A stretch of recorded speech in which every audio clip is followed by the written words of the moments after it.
변론 기일이 언젠가요? 변론 기일이요? 예, 학대 간부 손해배상 소송 관련돼서 4차 변론 지금 기일 지금 되나요?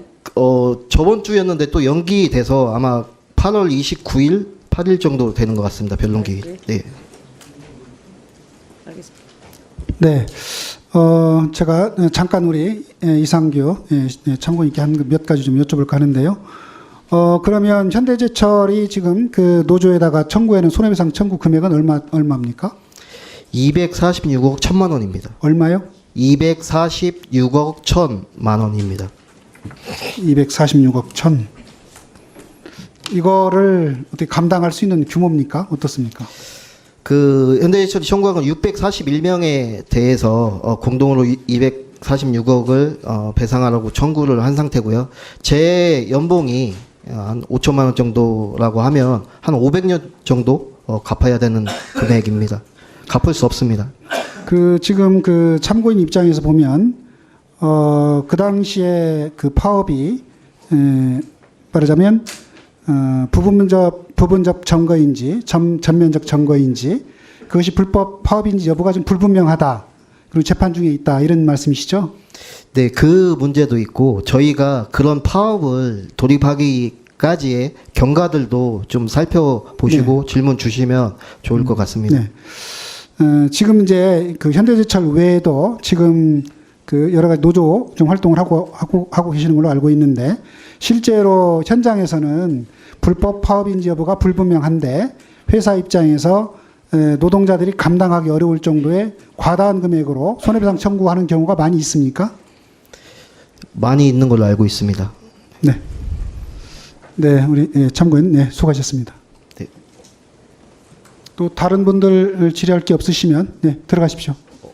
한 말씀 하실 말씀 있으세요? 예. 네. 간단하게 해 주십시오. 네.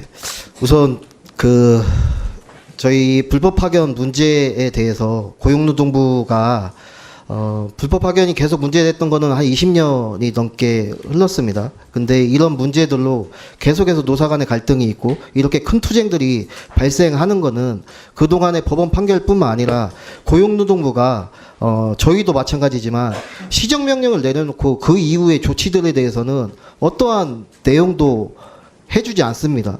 그래서 현대제철 같은 경우도 시정명령 받은 이후에 시정명령은 행정소송으로 대응을 하고 저희 안에 불법적인 요소를 없애기 위해서 자회사를 강제하고 이런 내용들을 만드는 거거든요. 그 과정에서 저희가 그렇게 이제 큰 투쟁들, 저희도 파업을 53일간 하면서 생계에 크나큰 위협을 느끼면서 할 수밖에 없는 상황들이 만들어집니다. 근데 그렇게 만들어진 상황이 현대제철이 기업의 잘못뿐만 아니라 고용노동부가 역할들을 잘 못하기 때문에 그런 노사 간의 갈등이 발생을 한다고 생각합니다.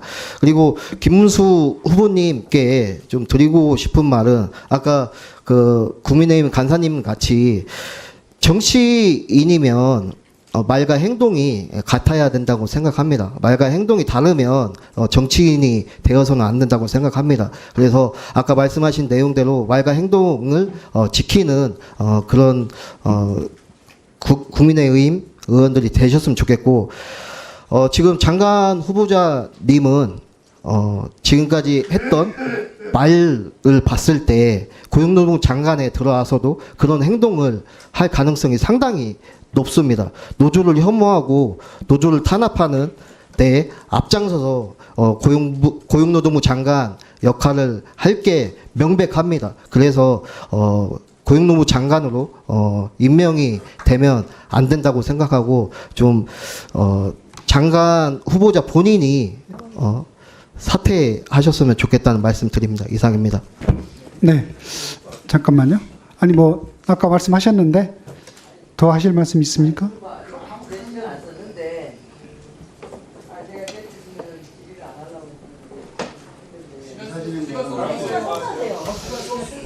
아직 질의 안 하고 있잖아. 질의 안 하고 있다. 확진하지 않게 질의 안 하려고 하고 있는데. 자, 그러면 발언권 얻어서 하시겠습니까? 이거 그냥 다음에 국정감사 네. 그러면 자, 그러면 참고인 들어가 주시죠. 네. 들어가 주시고 그 참고인 마지막 발언을 좀 제가 보면서 우리 장관 후보자님께 예, 잠깐 몇 가지 여쭤보겠습니다. 지금 시간을 가야 돼.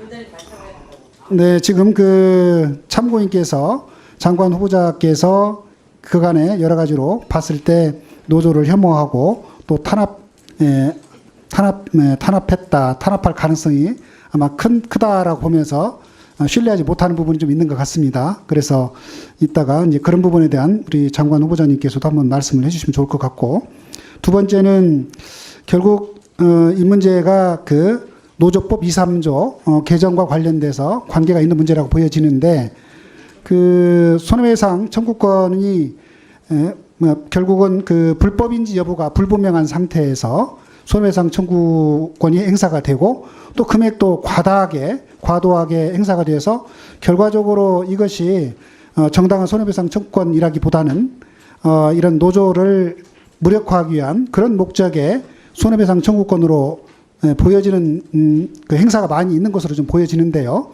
이 문제에 대해서는 어떻게 해결할 것인지 그 부분에 대한 얘기도 한번 해주시기 바랍니다.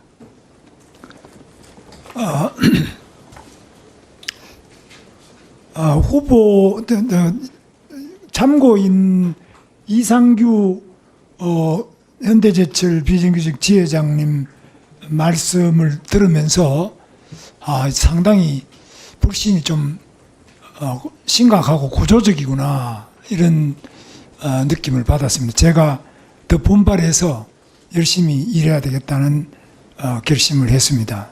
두 번째, 노동조합법 2, 3조 개정이 대통령에 의해서 지금 제2요구가 돼서 아마 국회에서 의원님들께서 판단하시겠습니다만은 이 부분이 되면은 노동자들이 직접적인 첫 번째 피해자가 될 것으로 저는 보고 있습니다.